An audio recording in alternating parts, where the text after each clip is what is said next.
UX is tough, not because of the work itself, but because of everything around it. The pressure, the politics, the self-doubt.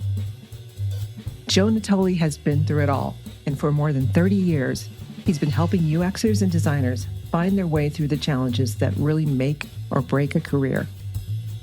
Not the wireframes or design tools, but impostor syndrome, office politics, bad bosses, and learning to stand your ground. This is Making UX Work, where he tackles the battles no boot camp, book, or conference ever prepares you for, and shows you how to come out stronger on the other side. There's a myth that I think a lot of us come up in this profession believing, especially early on in our careers. And the myth is this: if it really mattered, someone would have already asked for it. Right? So we wait. We wait for permission. We wait for a Jira ticket. We wait for a stakeholder request. We wait for someone to give us a signal or a green light, to get going. And while we wait, broken things stay broken. Confusing things stay confusing. And users and customers and stakeholders in a lot of cases keep struggling in silence. Here's the truth, folks. Some of your most important contributions will absolutely be uninvited. I will guarantee you that. Things that nobody asked you to fix, but you saw it, you knew better, so you did it anyway. And there's another reason that uninvited work matters, and it has nothing to do with strategy or some grand plan or scheme or whatever. It has to do with basic dignity. All right? When you step in and you improve something that's broken, something that affects your coworkers, your customers, your users, you're saying this matters. It matters. I care about it. You're restoring some basic sense of care. You're reminding people that, hey, someone is paying attention. Someone does give a shit. And in many, many corporate environments, that reminder is rare. UXers and designers in particular, and I mean the good ones, often feel that pull. They see what's wrong. They feel it. It bugs them. Not because they're nitpicky or they're perfectionists, but because they know someone's experience is being diminished by 1,000 tiny cuts. Now, sometimes you fix those cuts not because it's in scope, but because it's the right thing to do. That's the mark of someone who's going to go far in this field, that sense of stewardship, all right? Not because you're skilled, but because you care. Now, you do have to be careful. You can't fix everything. You can't take on every broken thing that you see. You still have deadlines. You still have teammates who need to be consulted. You still have to pick your battles. But if you wait for perfect scenarios or perfect permission every time, you're going to leave so much good undone. Okay? Some of the best fixes I've ever seen came from people who weren't even supposed to be working on a thing in the first place. Worked with a junior designer once who rewrote a confirmation email, right? Or a content strategist that actually flagged a security concern that was buried in help documentation. She saw it because she was in the process of rewriting the documentation. And she said, wait a minute, this is dangerous. And everyone went, whoa, we didn't even know that was happening. There was a researcher once who, jumped in to clean up onboarding copy. Researcher, not a writer, but she did it because she knew how users talk. She spent the last 3 months living with these people. Those are the kinds of contributions that don't get a lot of attention. They're not flashy. They don't get awards. But they make everything better. They make systems better. They make teams better. They make you better. So here's the big idea, okay? Just because no one asked doesn't mean it's not worth doing. Sometimes you do it to build influence. Sometimes you do it to earn trust. Sometimes you do it to practice a skill. And sometimes, like I said, you do it because you give a shit. And that, in the end, might actually be the most powerful reason of all. I worked on a project once where the onboarding flow was an absolute disaster, okay? Like 10 confusing steps, tiny fonts, unclear instructions, really obtuse labeling and language, like internal speak. And there was zero confirmation messaging. It just went on forever. And people were like, okay, am I doing anything here? Am I in? Is my account set up? And the product manager never mentioned it in the kickoff, right? Nobody flagged this as a priority at all. Technically, it wasn't, quote unquote, in scope. But I couldn't not touch it, okay? Because I'm me. So in between the stuff I was already working on, I just decided to take it upon myself to make a clean version of that flow.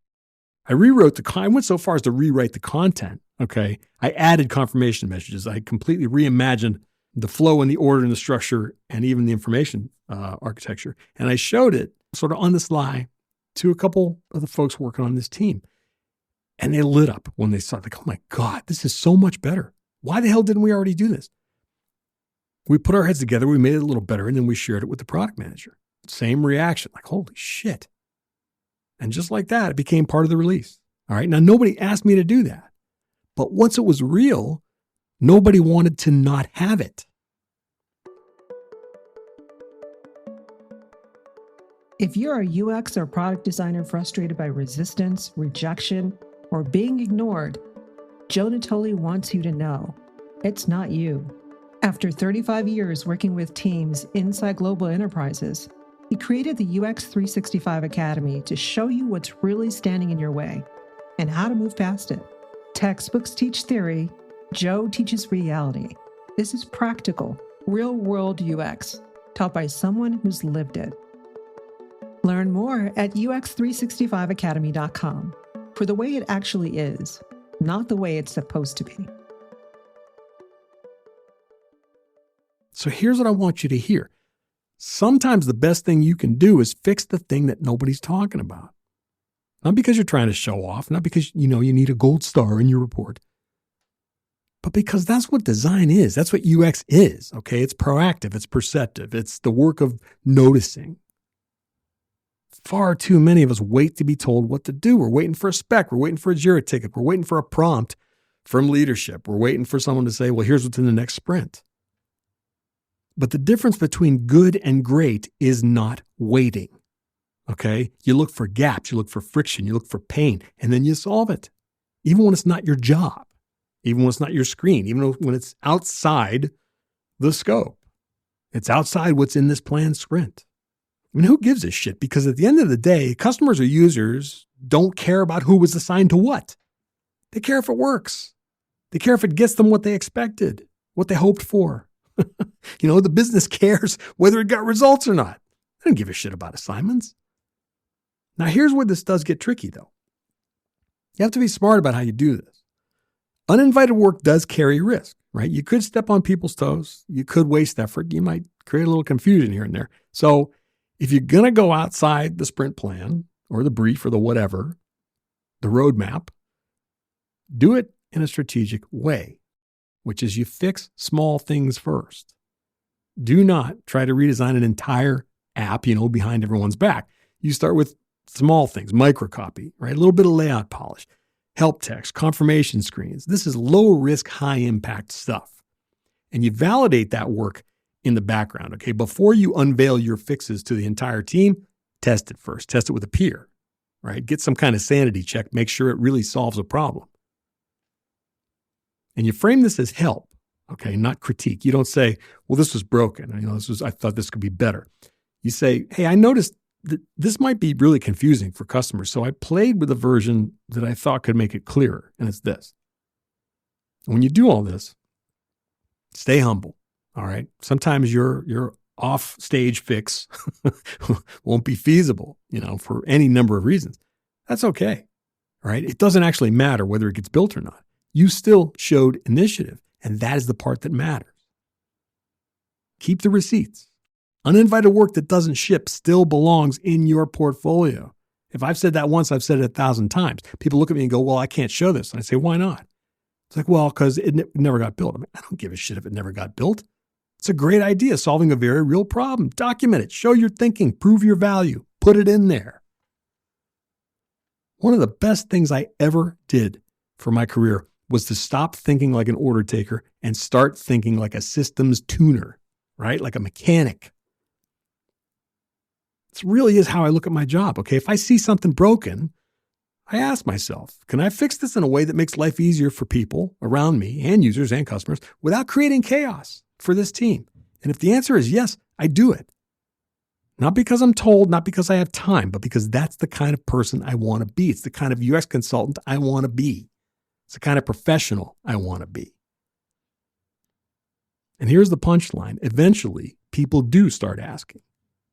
They do start seeing you not just as someone who designs what you're given, but someone who improves what you're a part of. That is where influence comes from, all right? That is how trust gets built. That is how leadership begins. So no, nobody asked you to fix that broken little moment. Do it anyway. Someone's experience depends on it. And someone is always watching.